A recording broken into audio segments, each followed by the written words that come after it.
전 세계 방위산업의 판도가 빠르게 바뀌고 있다. 그 중심에는 놀랍게도 한국이 있다. 불과 몇 년 전까지만 해도 군사장비 수입국으로 분류되던 한국이 이제는 수출의 강자로 자리 잡았다. 특히 KF-21 보람의 전투기의 등장은 세계 항공 방위 시장을 뒤흔들고 있다. 이제 한국산 전투기가 단순한 대체제가 아니라 진정한 경쟁자로 인정받고 있는 것이다. 최근 캐나다가 KF-21 도입을 검토하고 있다는 소식이 전해지면서 전 세계 언론이 술렁였다. 북미의 대표적인 미 동맹국이자 나토의 일원인 캐나다가 미국의 F-35 대신 한국의 KF-21을 검토한다는 사실은 결코 가벼운 일이 아니다. 이는 단순한 무기 거래가 아니라 국제 정치 질서의 균열을 보여주는 상징적인 사건으로 평가된다. 한국의 방산 기술력은 이미 여러 차례 증명됐다. K9 자주포, FA-50 경공격기, 그리고 K2 흑표 전차까지 모두 해외에서 실전 운용되며 성능을 인정받았다. 이런 흐름 속에서 KF-21은 한국 방산 기술의 결정체로 등장했다. 4.5세대와 5세대의 경계를 허문 새로운 전투기, 바로 그 이름이 전 세계를 뒤흔들고 있다. 특히 UAE 공군 사령관이 직접 KF-21 시제기에 탑승해 비행한 장면은 전 세계 군사 전문가들에게 충격을 주었다. 개발 중인 전투기에 외국군 고위 인사가 직접 올라타는 일은 극히 드물다. 이는 단순한 관심이 아니라 신뢰와 협력의 의지를 상징하는 행위였다. 이후 필리핀과 말레이시아까지 KF-21을 주요 도입 후보로 검토하기 시작하면서 한국의 항공산업은 단숨에 세계 무대의 중심으로 부상했다.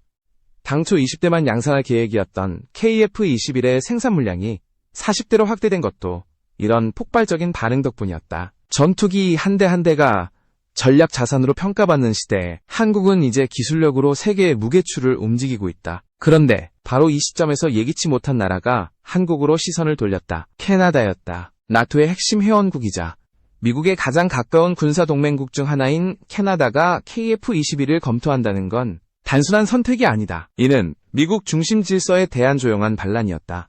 캐나다 정부는 지난 몇 년간 F-35 도입 사업에 막대한 자금을 투입해왔다. 총 88대를 구입하기로 결정했고 그중 16대는 이미 예산이 집행된 상태였다. 하지만 최근 들어 캐나다 정치권에서는 이 사업을 재검토해야 한다는 목소리가 커지고 있다. 그 이유는 단순한 비용 문제가 아니다. 미국과의 외교적 갈등, 그리고 자국 내 반미 정서의 확산이 맞물리면서 F-35 사업 자체가 정치적 부담으로 변하고 있는 것이다. 최근 트럼프 전 대통령이 다시 정치 전면에 복귀하면서 미캐 관계는 급격히 냉각됐다. 트럼프의 미국 우선주의는 캐나다에게는 늘 위협이었다. 철강 관세, 에너지 공급 제한, 그리고 군사장비 협상까지 모든 분야에서 캐나다는 미국 애변덕에 의존해야 했다. 이런 상황에서 F-35 계약은 일종 이족쇄로 작용했다. 캐나다 국민들 사이에서는 이런 분위기가 더 직접적으로 드러난다. 적성국이 될 수도 있는 나라에 왜 수천억 달러를 주느냐는 비판이 이어지고 있다. 국방 예산의 대부분이 미국 방산기업으로 흘러가는 구조에 대한 불만도 크다. 특히 F-35는 유지보수 비용이 천문학적으로 높아 도입 후에도 미국의 기술 의존에서 벗어날 수 없다는 점이 논란의 핵심이었다. 그런 상황에서 등장한 것이 바로 한국의 KF-21이었다. 언론은 KF-21을 F-35를 대체할 수 있는 현실적인 대안이라고 평가했다. 외형적 스텔스 설계, 뛰어난 기동성, 그리고 무엇보다 합리적인 가격. 캐나다가 원하던 균형 잡힌 전투기의 조건을 모두 충족한 것이다. 이 소식이 전해지자 중국은 즉각 반응했다. 중국 관영 매체들은 한국이 미중 사이에서 군사균형을 무너뜨리고 있다고 비판했고 일부는 KF-21의 수출은 동북아 질서에 새로운 균열을 가져올 것이라고 경고했다. 그러나 한국은 이미 방향을 정했다. 수출 금액 80조 원 규모의 방산 프로젝트를 현실화시키며 기술 독립의 시대를 선언했다. 지금 전 세계는 묻고 있다. 한국이 진짜 미국의 대안을 만들고 있는가? 그 대답은 단 하나다. 그 이름 KF-21 보람에. 한국의 하늘에서 태어나 이제 세계의 하늘을 향해 날아오르고 있다. 캐나다 정부가 F-35 도입 사업을 재검토하겠다고 발표했을 때 워싱턴은 즉각적으로 반응했다. 미 국방부 고위 관계자는 캐나다는 이미 계약금을 지불했으며 사업 철회는 심각한 외교적 결과를 초래할 것이라 경고했다. 그러나 캐나다 내부에서는 이미 오래전부터 이 사업에 대한 불만이 쌓여 있었다. 2010년대 초반부터 F-35 도입 논의가 시작되었지만 캐나다 의회는 수년 동안 비용 문제로 결정을 미뤄왔다. 처음 제시된 단가는 대당 1억 달러 수준이었으나 실제 계약 과정에서 유지 보수, 업그레이드, 부품 교체 비용까지 합치면 2억 달러에 육박했다. 게다가 F-35의 운영에는 미국이 통제하는 소프트웨어 네트워크, 즉 데이터 링크 시스템이 필수적으로 연결되어 있어 사실상 미국의 허락 없이는 전투기 운용조차 어려운 구조였다. 이러한 문제는 캐나다의 주권 논쟁으로 번졌다. 전투기 스위치가 워싱턴에 있다면 과연 우리의 공군이 독립적이라 할 수 있는가? 캐나다 언론의 헤드라인이 국민들의 불안을 대변했다. F-35가 가져올 첨단 전력보다 그 안에 숨겨진 통제 구조가 더 큰 문제로 인식된 것이다. 더 큰 문제는 트럼프 전 대통령의 복귀였다. 그는 다시 한번 미국 우선주의를 외치며 나토 회원국들에게 방위비 분담금 인상을 요구했다. 캐나다가 이를 거부하자 트럼프 진영에서는 미국산 무기를 사지 않으면 방위 지원을 중단하겠다고 압박했다. 이때부터 캐나다 내 여론은 급격히 반미로 기울었다. 결국 캐나다 정부는 2023년 6월 최종적으로 F-35 88대를 도입하기로 발표했지만 이 결정은 불가피한 타협에 불과했다. 이미 16대분의 비용이 지불되어 계약 파기가 어렵다는 이유였다. 그러나 나머지 72대에 대한 계약은 아직 확정되지 않은 상태였다. 그리고 바로 그 시점에 한국의 KF-21이 캐나다 언론의 주목을 받기 시작했다. 캐나다 국방부 내부 보고서에 따르면 F-35의 30년 운용 비용은 100조 원을 넘어설 것으로 추산된다. 단순히 전투기를 사는 데 그치는 것이 아니라 부품 하나를 교체할 때마다 미국의 승인을 받아야 하며 정비 또한 미국 내 시설에서만 가능하다. 즉, F-35는 구매 이후에도 영원한 종속을 의미했다. 반면 KF-21은 완전히 다른 철학을 가지고 있었다. 개발 초기부터 한국이 독자적인 통제 시스템을 구축했기 때문에 도입국이 자체적으로 정비 운영이 가능하다. 캐나다 입장에서는 이 점이 결정적이었다. 우리가 돈을 내고 산 전투기를 우리 손으로 움직일 수 있다. 이 간단한 원칙이 국민의 자존심을 자극했다. 게다가 미국과의 갈등은 단순히 군사 문제에 국한되지 않았다. 무역, 환경, 에너지 분야에서도 갈등이 연이어 터져나왔다. 트럼프 행정부가 캐나다산 철강과 알루미늄에 관세를 부과하자 캐나다는 즉각 보복 조치를 취했다. 이런 상황에서 미국산 F-35를 도입한다는 건 정치적 자살 행위에 가까웠다. 캐나다 의회에서는 연일 F-35 예산 삭감 논의가 이어졌다. 일부 의원은 이 사업은 미국의 이익을 위한 것일 뿐 캐나다의 안보에는 도움이 되지 않는다고 비판했다. 반면 보수 진영은 미국과의 동맹을 흔드는 것은 위험하다며 반대했다. 하지만 국민 정서가 이미 돌아선 이상 정치권도 더 이상 이 논쟁을 외면할 수 없었다. 이때 등장한 단어가 바로 리셋이었다. 캐나다 국방정책을 근본부터 다시 설계하자는 목소리였다. 이 개혁의 핵심은 미국 중심 질서에서 벗어나 독자 노선을 구축한다는 것이었다. 바로 그 구상 속에 KF-21이 있었다. 캐나다의 일부 군사 전문지는 KF-21을 기술적 독립의 상징이라고 표현했다. F-35보다 절반 가까이 저렴한 가격, 그러나 90% 이상의 임무 수행 능력, 유지 비용은 F-35의 3분의 1 수준에 불과했다. 게다가 KF-21은 유럽산 미사일인 미티어와의 통합 운용에 성공하면서 미국이 독점하던 무장 네트워크 바깥에서도 작전이 가능한 미국형 시스템으로 평가받았다. 이러한 현실적 장점들이 맞물리며 캐나다의 국방 관계자들은 점차 진지하게 KF-21을 검토하기 시작했다. 한국을 직접 방문한 대표단은 KAI 공장을 둘러보며 생산 라인과 테스트 과정을 면밀히 살폈다. 공식 발표는 없었지만 현지 언론은 캐나다가 새로운 전투기 옵션으로 KF-21을 내부 보고서에 포함시켰다고 보도했다. 이 소식이 전해지자 미국은 긴장했다. 미 방산업체들은 캐나다의 움직임을 심각한 위협으로 평가했다. 만약 캐나다가 KF-21을 선택한다면 미국의 F-35 프로그램 전체에 균열이 생길 수 있었다.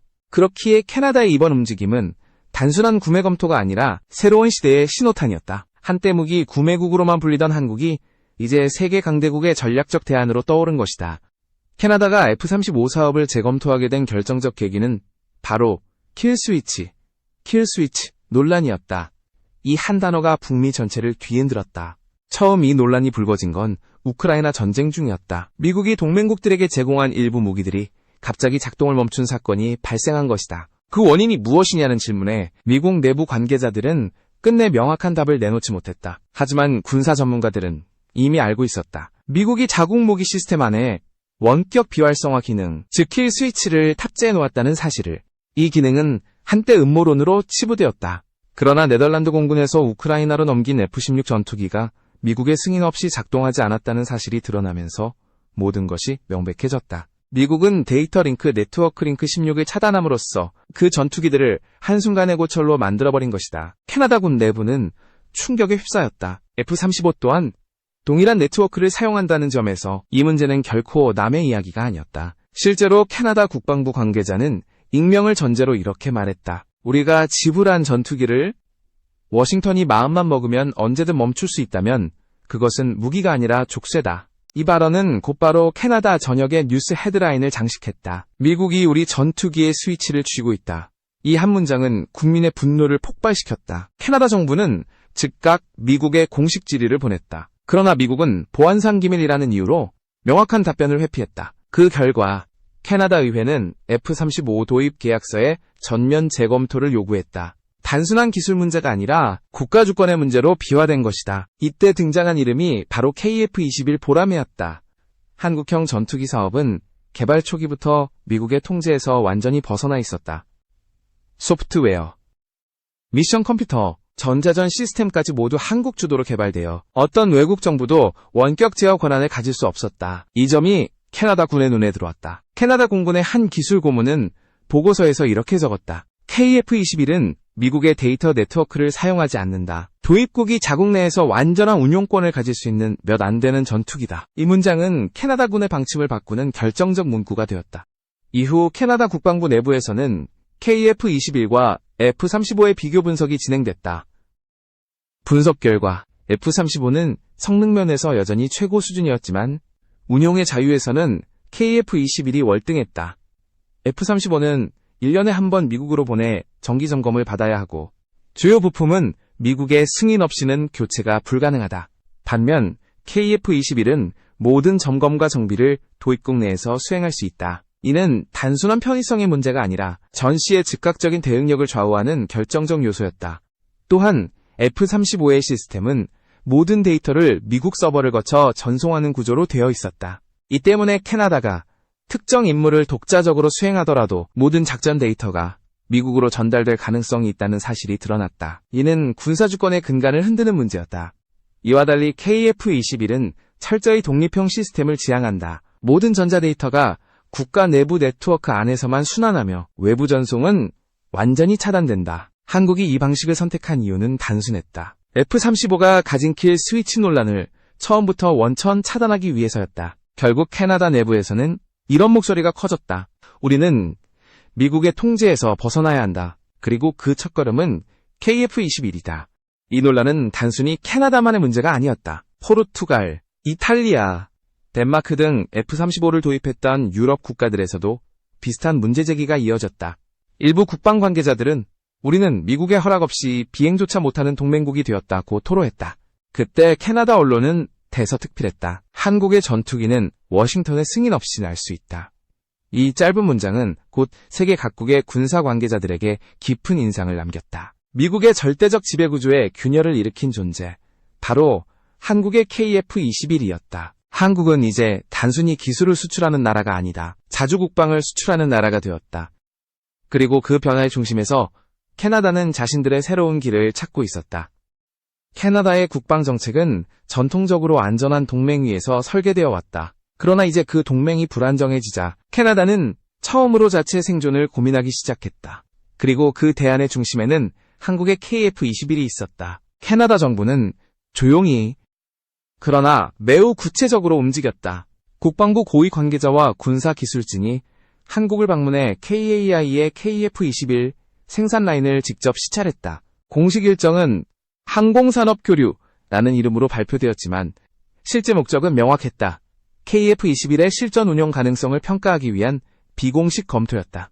한국 측은 보안 문제로 공장 내부 촬영을 제안했지만 캐나다 대표단은 KF-21의 조립 라인과 시제기의 비행 테스트를 직접 관찰했다. 그들은 KF-21의 비행 안정성, 엔진 신뢰도, 전자전 시스템의 독립성 등을 하나씩 확인하며 놀라움을 감추지 못했다. 특히 캐나다가 주목한 부분은 비용 대비 성능이었다. F-35의 한 대당 도입 비용은 약 2천억 원에 달하지만 KF-21은 약 1천억 원 수준으로 책정되어 있었다. 단순히 절반 가격이 아니라 장기 운용 비용까지 고려하면 그 차이는 더욱 커졌다. F-35는 30년 동안 유지보수에만 100조 원 이상이 필요하지만 KF-21은 같은 기간 동안 40조 원 이하로 운용이 가능하다는 분석이 나왔다. 또한 KF-21은 구조적으로 유지보수가 단순화되어 있었다. F-35는 기체 표면의 스텔스 코팅이 손상되면 반드시 미국으로 보내야 했지만 KF-21은 도입국이 직접 복합체 수리를 할 수 있도록 설계되어 있다. 캐나다는 이 점을 결정적인 장점으로 평가했다. 기술적 측면에서도 KF-21은 4.5세대와 5세대의 장점을 절묘하게 결합한 형태였다. 완전한 내부 무장창은 아직 장착되지 않았지만 외부 무장 시스템과 스텔스 설계가 균형을 이루어 실전성 면에서는 F-35보다 오히려 유연했다. 캐나다군의 분석 보고서에는 이렇게 적혀 있었다. KF-21은 우리가 필요로 하는 현실적인 전투기다. 전시에도 즉시 운용 가능하며 동맹국 의존도가 낮고 자국 내 정비 체계를 구축할 수 있다. 캐나다가 특히 주목한 또 하나의 요인은 협력 가능성이었다. 캐나다는 항공 엔진과 복합 소재 분야에서 세계 5위권의 기술력을 보유하고 있다. 그러나 완제품 전투기 제조 능력은 없다. 반면 한국은 전투기 조립과 설계 능력은 있지만 일부 소재와 엔진 부품의 국산화율이 아직 100%에 도달하지 못했다. 두 나라의 산업 구조가 절묘하게 맞물린 것이다. 캐나다 경제부는 내부 회의에서 KF-21 도입이 단순한 무기 구매를 넘어 항공산업동맹으로 발전할 수 있다고 분석했다. 실제로 KF-21의 엔진은 미국 지휘의 F-414를 기반으로 하지만 캐나다가 보유한 프렛 휘트니 계열 기술을 활용하면 추가 협력 여지가 크다는 평가가 나왔다. 또한 캐나다는 FA-50 경전투기 도입도 병행 검토 중이었다. 한국산 훈련기와 전투기를 동시에 들여올 경우 교육 둔용 정비 체계를 통합할 수 있다는 장점이 있었다. 캐나다의 한 공군 관계자는 FA-50으로 조종사를 양성하고 KF-21으로 실전에 투입하는 체계는 가장 이상적이라고 평가했다. 이 같은 시너지 효과는 캐나다 정치권에도 설득력을 줬다. F-35의 막대한 예산과 달리 KF-21 패키지는 합리적이었다. 전투기 40대 도입 시 전체 비용은 40조 원 이하로 예상되며 이를 통해 캐나다 내 항공산업 일자리 1만 개를 창출할 수 있다는 분석이 나왔다. 이는 국민 여론을 움직이기에 충분했다. 더구나 KF-21은 미국의 무기 시스템과 달리 수출 제한 조항이 없다. 즉, 캐나다가 자국 기술을 결합해 개량형을 만들어도 미국의 간섭을 받지 않는다. 이 점은 캐나다 정부가 자국 산업보호 정책과 연계할 수 있는 결정적 요소였다. 결국 캐나다 내부에서는 KF-21을 현실적 독립의 상징으로 받아들이기 시작했다. 단순히 값이 싸서가 아니다. 그것은 우리가 주체적으로 선택할 수 있는 무기였기 때문이다. 캐나다 주요 언론은 KF-21을 이렇게 표현했다. F-35는 미국의 그림자 안에서 싸우는 전투기다. 그러나 KF-21은 자신만의 하늘을 날 수 있는 자유의 전투기다. 이 문장은 캐나다 국민의 마음을 움직였다. 그리고 바로 그 순간 한국의 이름이 다시 한번 세계 군사시장의 중심에 새겨졌다. 한국 공군은 KF-21의 양산이 본격화되면서 단순한 전투기 개발을 넘어 공군 체계의 전면 개편에 착수했다. 그 핵심에는 FA-50과 KF-21의 연계 운용, 그리고 상징적인 블랙이글스 비행단 교체 계획이 있었다. FA-50은 이미 여러 나라에서 훈련기와 경공격기로 운용되고 있다. 필리핀, 인도네시아, 폴란드 등에서 실전에 투입되며 안정성을 입증했다. 이 FA-50이 캐나다의 훈련기 사업에도 제한되면서 KF-21과 함께 도입될 경우 완벽한 체계를 구성할 수 있다는 분석이 나왔다. 한국은 FA-50을 통해 조종사 양성, KF-21을 통해 실전 투입이라는 이중 구조를 제시했다. 이는 단순히 두 기종을 묶어 파는 마케팅 전략이 아니었다. FA-50과 KF-21은 실제로 시스템적 호환성을 갖고 있다. 홍전 장비, 데이터 링크, 임무 컴퓨터까지 동일한 아키텍처로 설계되어 있어 한 기종에서 훈련받은 조종사는 별도의 전환 교육 없이 다른 기종으로 즉시 투입이 가능하다. 캐나다 입장에서 이는 운영 효율성과 예산 절감이라는 두 가지 이점을 동시에 의미했다. 한국은 이러한 장점을 극대화하기 위해 이미 KF-21FA50 통합운영 프로그램을 설계 중이다. 조종사 훈련용 시뮬레이터와 지상 통제 시스템을 공유함으로써 도입국이 두 기종을 동시에 운용할 때 발생할 수 있는 유지 비용을 획기적으로 줄이는 것이다. 캐나다가 KF-21을 선택할 경우 이 시스템을 패키지로 공급받게 된다. 이러한 효율적 구조는 한국 내부에서도 새로운 아이디어로 발전했다. 바로 블랙이글스 대대의 차세대 기체 교체 계획이었다. 블랙이글스는 단순한 비행팀이 아니다. 그것은 한국 공군의 자존심이며 K방산의 상징이다. 2013년 창설 이래 T-50B 골든이글을 기반으로 화려한 고개 비행을 선보이며 세계 각지의 에어쇼를 휩쓸었다. 영국 판버러, 두바이, 싱가포르, 어디서든 블랙이글스가 등장하면 하늘이 정지한 듯한 순간이 만들어졌다. 그러나 한국 공군은 이제 T-50B를 넘어 새로운 시대를 준비하고 있었다. 공군 내부 보고서에는 이미 KF-21 블랙이글스 전원 검토안이 명시되어 있었다. 그 배경에는 단순한 기술적 업그레이드 이상의 의미가 숨어 있었다. 첫째, KF-21은 이미 고난도의 고개 비행을 수행할 수 있는 안정성을 확보했다. 2025년 아덱스 전시회에서 KF-21은 수직 상승, 배면 비행, 수평 회전 등 복잡한 기동을 완벽하게 수행하며 관람객들의 환호를 받았다. 공군 관계자들은 이 장면을 T-50B에서 KF-21로의 전환이 충분히 가능함을 입증한 순간으로 평가했다. 둘째, KF-21의 항속거리와 연료 효율성은 블랙이글스의 해외 활동 범위를 획기적으로 넓힌다. T-50B는 해외 에어쇼 참가 시 기체를 분해해 수송기로 운반해야 했고 이 과정에서 수백억 원의 비용이 들었다. 그러나 KF-21은 공중급유를 통해 유럽까지 논스톱 비행이 가능하다. 실제로 한국 공군은 KC-330 시그너스 급유기와 KF-21의 연계 비행을 통해 장거리 작전 능력을 이미 입증했다. 셋째, KF-21은 상징적이다. 블랙이글스가 KF-21로 전환될 경우 그것은 단순한 장비 교체가 아니라 한국 항공산업의 완성을 의미한다. T-50B가 한국 항공기의 과거를 대표했다면 KF-21은 미래를 상징한다. 이 변화는 세계가 보는 한국의 이미지를 바꾸게 될 것이다. 물론 이 결정에는 비용이 따른다. KF-21은 대당 약 980억 원이지만 블랙이글스용으로는 전투용 레이더와 무장 시스템을 제거해 약 600억 원 수준으로 낮출 수 있다. 기존처럼 8대를 편성한다면 총 비용은 약 800억 원, 현재 공군의 예산으로 충분히 감당 가능한 수준이다. 이러한 계산은 단순히 숫자의 문제가 아니었다. KF-21 블랙이글스는 대한민국의 기술 독립을 시각적으로 보여주는 상징이 될 것이다. 한국 공군은 이를 2028년 전력화 계획에 포함시키며 내부적으로 관련 인프라 준비를 시작했다. 만약 이 계획이 현실화된다면 블랙이글스는 세계 최초로 5세대급 전투기를 고개 비행용으로 운용하는 팀이 된다. 이는 미국의 썬더버드나 블루엔젤스조차 이루지 못한 기록이다. 이 모든 흐름은 한 방향으로 모이고 있었다. FA-50과 KF-21이 만들어내는 새로운 공군 체계, 그리고 그 상징이 될 KF-21 블랙이글스. 한국은 이제 전투기를 구매하던 나라에서 전투기로 세계를 움직이는 나라로 바뀌고 있습니다.